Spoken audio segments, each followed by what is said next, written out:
देशाचे कृषी मंत्री आणि राष्ट्रवादी काँग्रेसचे संस्थापक अध्यक्ष आदरणीय नामदार शरदचंद्रजी पवार साहेबांचा वाढदिवस हा जिल्हा राष्ट्रवादी काँग्रेस पक्षाच्या माध्यमातून अत्यंत मोठ्या प्रमाणात साजरा करायचा आम्ही ठरवलेला आहे।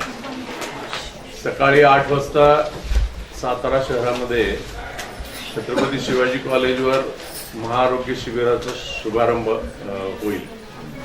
त्याचवेळी जिल्ह्यामध्ये सर्व तालुक्यात हे महाआरोग्य शिबिर वेगवेगळ्या गावामध्ये राबवलं जाणार आहे। यावेळचं महाआरोग्य शिबिर हे गिनीज बुक ऑफ वर्ल्ड रेकॉर्डमध्ये नोंदलं जाईल एवढ्या मोठ्या प्रमाणात महाराष्ट्रात हे महाआरोग्य शिबिर आम्ही राबवणार आहे।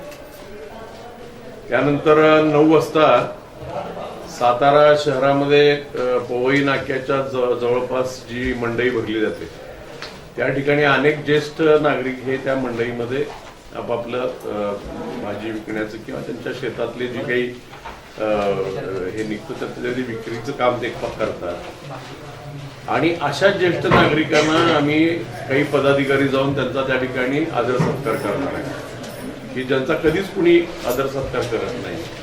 अशा ज्येष्ठ नागरिकांच्या पर्यंत आम्ही जाणार आहे। 10 वाजता पार्टीच्या कार्यालयामध्ये झेंडावंदन होईल।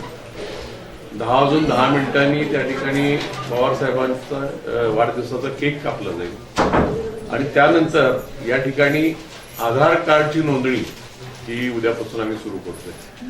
जोपर्यंत नागरिक येतील तोपर्यंत ही नोंदणी कायम चालू राहणार आहे, ही बंद होणार नाही।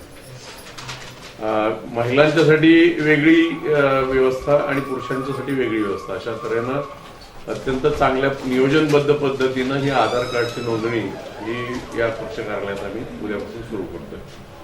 त्यानंतर सिव्हिल हॉस्पिटलमध्ये गरीब रुग्णांना जेवणाचा कार्यक्रम हा आमचे ज्येष्ठ सरचिटणीस सुधीर धुमाळ यांच्या मार्फत दरवर्षी राबवला जातो। तो कार्यक्रम त्या ठिकाणी होईल। त्या ठिकाणी काही ज्या आपल्या अंगणवाडी आणि याच्या महिला आहेत त्यांना त्या ठिकाणी त्यांचा एक कार्यक्रम आम्ही आयोजित केलेला आहे। नंतर प्रिया नाईक म्हणून आमच्या ज्या ओबीसी संघटनेच्या कार्यकर्त्या आहेत त्यांचं जे या ठिकाणी एक मतिमंद मुलांचं हे आहे वसतिगृह, तिथं जाऊन खाऊ वाटप आणि त्या मुलांचा त्या ठिकाणी आम्ही भेट देणार आहे। अशा तऱ्हेनं हा दुपारपर्यंत सातारा शहरात कार्यक्रम होईल आणि त्यानंतर मग मी जिल्ह्यातल्या अनेक तालुक्यामध्ये जी महाआरोग्य शिबिर उद्या आहेत तिथं भेटी द्यायचा माझा कार्यक्रम आहे।